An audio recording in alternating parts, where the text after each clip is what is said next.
Hello everyone, welcome back to Monica Khurana's Academy. Today we are going to start a new topic, that is subject-verb agreement. Okay, this is very important topic, and you know, in English, if tenses act like a backbone,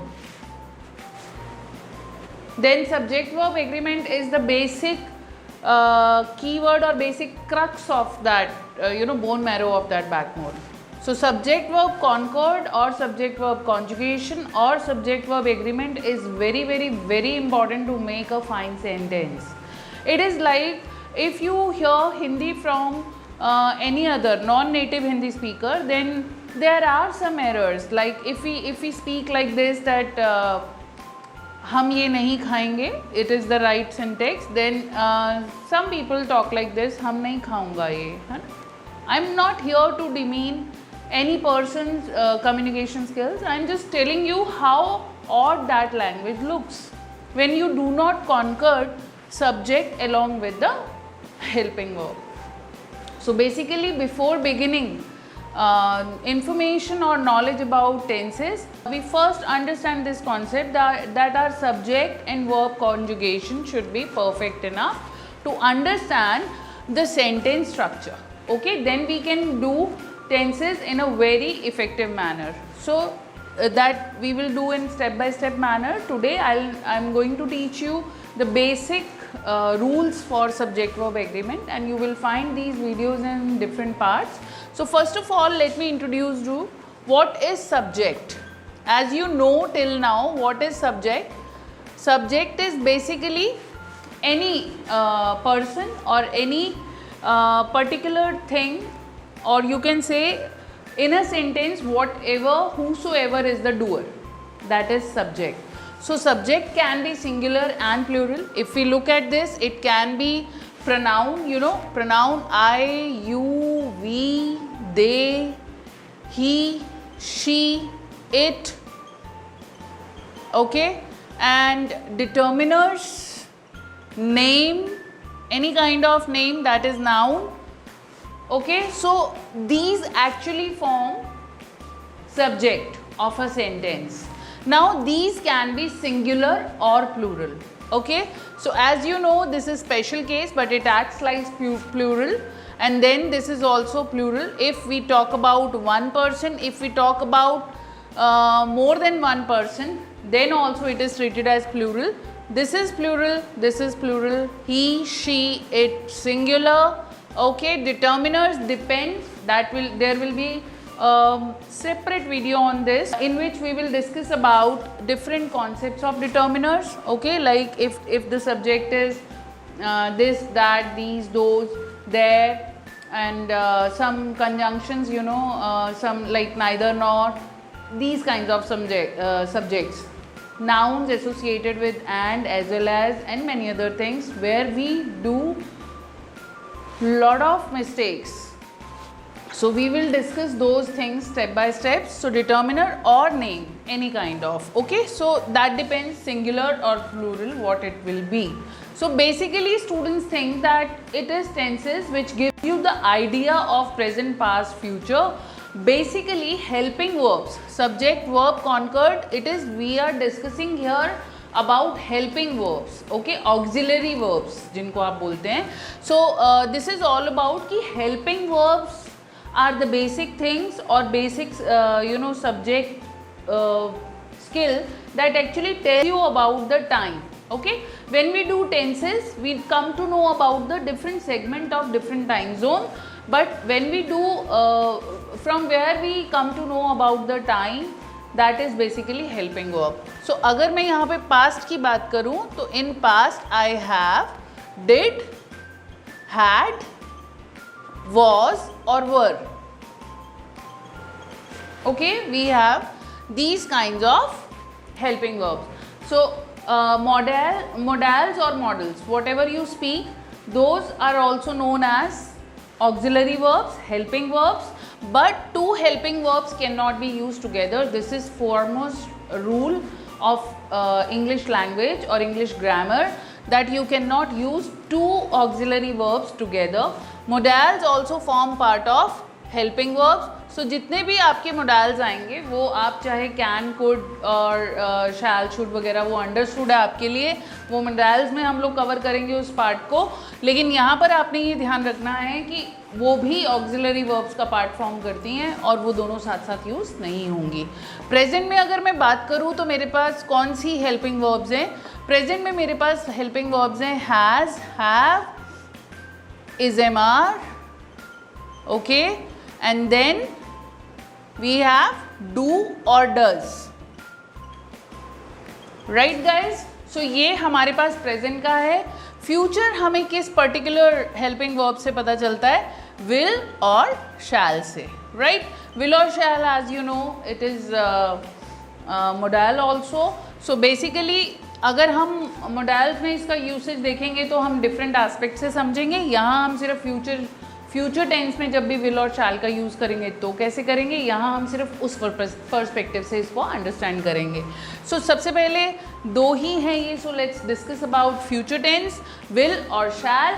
so will आपको पता है एक strong determination को show करता है, वहीं शैल जो है वो बेसिकली किस चीज़ को डिनोट करता है कि जहाँ पर आप एक होप के साथ साथ अपने डिटर्मिनेशन को भी प्रेजेंट करते हैं वहाँ पर आप शैल यूज़ करते हैं। लेकिन as a helping verb in a sentence structure हम इसको यूज़ करते हैं फ्यूचर टेंस को डिनोट करने के लिए, और शैल का यूसेज है कि वो सिर्फ आई और वी के साथ यूज़ होता है। ये जब आप मोडाल्स पढ़ते हैं तो आपको समझ में आता है कि आप ही, शी, इट बाकी सब सब्जेक्ट्स के साथ भी आप शैल का यूज़ कर सकते हो, प्रोवाइडेड कि उसका मोटिव क्या निकल के आता है वो हम मोडाल्स में अच्छे से डिस्कस कर लेंगे। सो यहाँ पर अगर इस पर्टिकुलर हेल्पिंग वर्ब के पॉइंट ऑफ व्यू से देखा जाए, सो विल आपके रेस्ट ऑफ द सब्जेक्ट्स के साथ चलता है स्ट्रॉन्ग डिटर्मिनेशन शो करने के लिए। शैल जो है that is used with I और we, but there is no hard and fast rule that you cannot use shall with any other subject because there are lots of grammarians। अगर आप grammar उनकी पढ़ने जाते हैं तो कन्फ्लिक्ट आपको देखने में मिलता है। कुछ आपको ये बोलेंगे कि शैल का यूसेज ख़त्म हो गया, no it is a big lie or big myth, और it is the biggest myth one can ever hear. Shall queen English में अभी भी यूज़ होता है, रिटन इंग्लिश में बहुत यूज़ होता है। Actually it adds politeness to your writing, तो ये बहुत बहुत बहुत इंपॉर्टेंट एलिमेंट है, आप इसको अवॉइड नहीं कर सकते हैं। अगेन ये कौन से सब्जेक्ट के साथ चलेगा वो हमने बता दिया कि आई और वी के साथ सबसे ज़्यादा शैल आता है। यहाँ सिंगुलर प्लूरल का इतना कोई ज़बरदस्त रोल नहीं है फ्यूचर में बताने के लिए। If I talk about past tense की बात करें तो डिड आपको पता है ऑल पर्सन के साथ चलता है, जैसे विल और शैल और ऑल पर्सन के साथ चल रहा है, यानी कि सिंगुलर हो या प्लूरल हो आप इसको यूज़ कर सकते हैं, राइट। जैसे डिड भी आपका एवरी पर्सन के साथ यूज़ हो सकता है, they did not perform well, okay, तो दे प्लूरल था, हमने उसके साथ भी किया, ही डिड नॉट कम, तो ये आप जो यूज़ कर रहे हैं ये भी आप सिंगुलर के साथ यूज़ कर रहे हैं, दैट मीन्स सिंगुलर हो प्लूरल हो आप इसको ऑल पर्सन के साथ यूज़ कर सकते हैं। If I talk about had, it is also with all person. अब कब डिड यूज़ करना है, when we have to use did and when we have to use had, we will discuss that particular concept while understanding syntax for tenses।